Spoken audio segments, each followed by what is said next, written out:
Republican Party has built a tremendous bureaucracy in the state of California, federally, locally, that often stand in the way of working people getting the things they need, taking control of their lives. He said, I don't believe electing me would make any difference except... Electing Dennis Richter wouldn't make any goddamn difference. So why are you in the race there, buckaroo?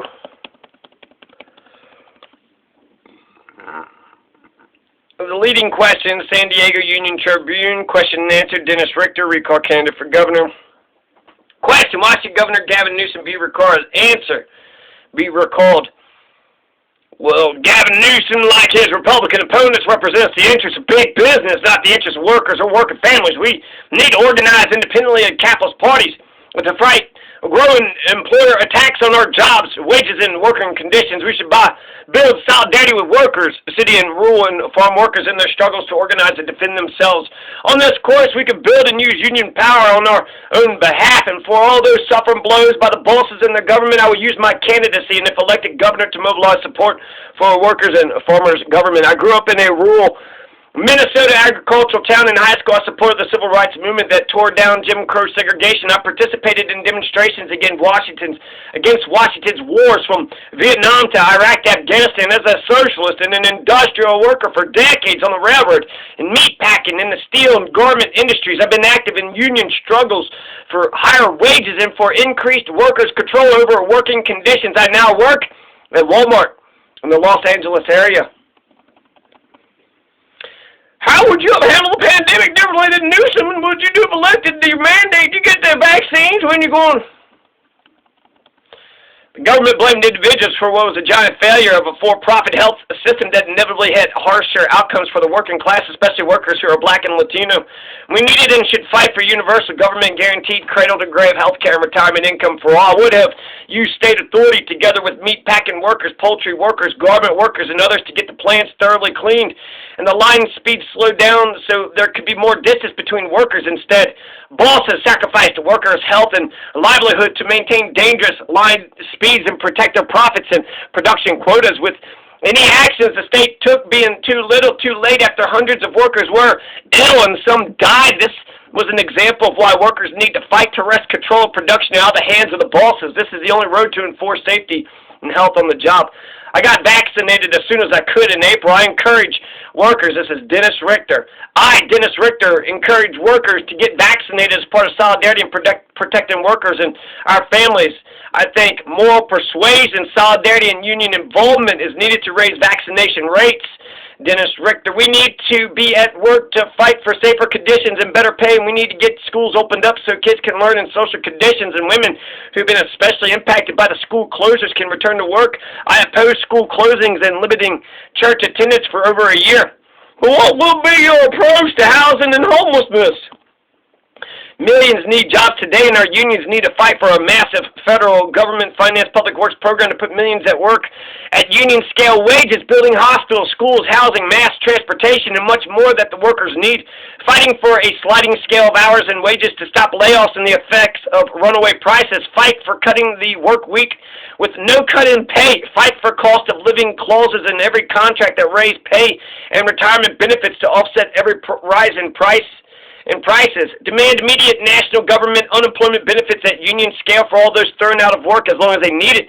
Fight for immediate government relief to fully cover farmers' production costs, including living expenses for themselves and their families. No more foreclosures. Nationalize the land, guaranteeing its use by those who live on and till it, not repo seizures by absentee bankers, landowners, or capitalist farmers. Capitalism recreates housing crises as the drive for profits get more cutthroat and workers' wages are pushed down and speculation and profit gouging in housing is pursued by wealthy capitalist investors who live off the labor of the working class. This is the only change when there is a fundamental revolutionary change in which class rules this country. This will only change when there is a fundamental revolutionary change in which class rules this country. What is your top education priority? What's your top education priority and how would you implement it? Schools need to be reopened for in-person classes at all levels. This is crucial for the chance at an education and for working-class families to be able to return to the workforce, especially women who have been hit the hardest with being forced out of jobs to care for children at home. Unless teachers and their unions lead a fight to make schools safe, there will be no way to guarantee the safety of children and teachers, but this is best done together with parents with open schools. I join in the demands for hiring more teachers and teachers' aides and for building more classrooms to have smaller class sizes. I defend free speech on campuses and elsewhere, and also oppose reactionary cancel culture that imposes one point of view. With firings and public lynching on social media rather than engaging in civil debates, this form of shutting down discussion is ultimately always used against the working class. I stand with young women and girls who want to compete in sports and consider it unfair to have boys included on their teams based on the unscientific idea that sex can be chosen. I oppose any form of discrimination against gays or transgender people in housing, jobs, access to schooling, but to deny girls or young women the right to compete fairly is not discrimination. It is the protection of equal access to sports, which women have fought for over decades. Wow, will you address the state's climate emergency? What are your plans for energy demands, wildfire risk, and drought?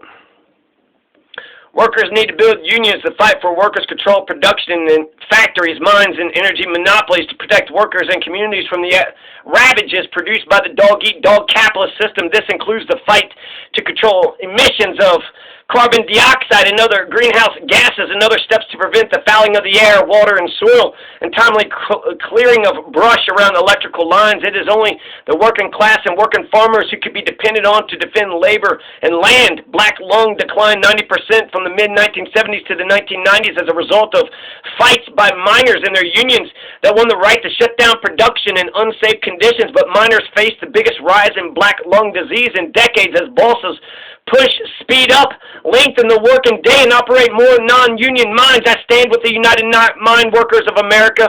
Miners on strike at Warrior Met in Alabama encourage others to offer solidarity. I joined Boyle Heights residents demanding cleanup and against allowing Exide to get away with bankruptcy, thereby letting it off the hook for polluting thousands of residents' homes whose soil is contaminated. I propose massive funding and jobs to fix infrastructure of small water districts, including many in the Central Valley. Central Valley, which has a shit ton of almonds, where residents don't have safe water to drink. I support allowing former prisoners who have trained and worked as firefighters and fought the devastating forest fires to join fire departments once they've been released. What kind of car do you drive? What changes have you made in your own life in response to the climate emergency? I drive a 2011 Hyundai SUV. The capitalist rulers have no concern for the social consequences of the rapacious exploitation of labor, nor the depletion of the soil, destruction of the forest, or elimination of species. When governments do adopt measures in the name of combating pollution, they target working people, not the bosses. Shifting the blame onto our bad behavior was the state that allowed the Exide battery plant to pollute the neighborhood near the plant, granting temporary permission to operate for decades. I join with farm workers, demanding the growers supply adequate shade, access to water and bathrooms in the fields where the temperatures are record-breaking, and protection from dangerous pesticides. But this is not done without a fight. That's why we got to unionize and organize to begin to fight back and hold companies to safety standards. I join rail workers in the demand to have at least two-person crews, and I support limiting the length of trains to 50 cars to minimize the danger to crews and communities of accidents. Rail bosses are running trains 2 to 3 miles long with oil tankers and other hazardous materials in the pursuit of profit, but endangering workers in areas the trains pass through. I encourage people to join me in reading and studying an article in the magazine New International number 14, entitled "The Stewardship of Nature Also Falls to the Working Class Question." Are there any tax increases you support? I'm for lifting the burden of taxes off the shoulders of working people. Wages should not be taxed. I am against the use of taxes like the gas tax, which is regressive and falls hardest on the lowest paid workers. I support what the working class movement has called for since the workers in Paris attempted to take control and form the first workers' government in 1871. I support a steeply graduated income tax that falls only on the capitalist and better off professional and middle classes. Wealth from profits, capital gains, etc. is what should be taxed at a high rate, not not the earnings of workers living paycheck to paycheck. We can see the social devastation of a system that puts the profits of a few above the needs of the millions whose work creates the wealth in the first place. We see workers forced into the streets.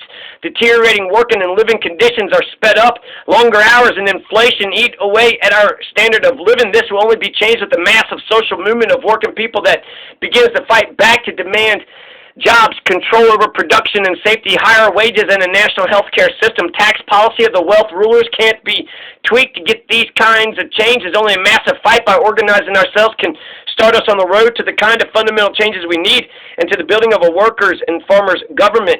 Who want new immigration? I call in for amnesty for all undocumented workers living and working in the U.S. This is necessary to cut across the boss's attempts to divide us based on nationality and to super exploit undocumented workers, paying them less and imposing harsher working conditions on them. This affects all working people since the bosses could say, if you don't like these conditions, I'll find someone more desperate than you who will have to accept them. The capacity to unite workers, regardless of where they were born or current status, is a life and death question. To build the unions to unite workers and cut across divisions the bosses use to drive down wages. I support access to driver's licenses for all. I oppose building the wall or any measures aimed at forcing people into more desperate situations when they cross the border. All that does is cause more deaths and drive up the price the coyotes charge to people fleeing desperate conditions. The U.S. working class and labor movement should join in supporting working people in Mexico, Central America, Asia, or elsewhere. Stand up to fight for their rights like the garment workers of Myanmar who helped lead protests against the brutal military dictatorship in that country. I joined protests there to stand with them in opposing the takeover of that country. Question: am I going to be able to, he goes on and on. I'm going to have to go ahead and get a break, come back. This guy's got a lot to say. Dennis Richter's got a lot to say.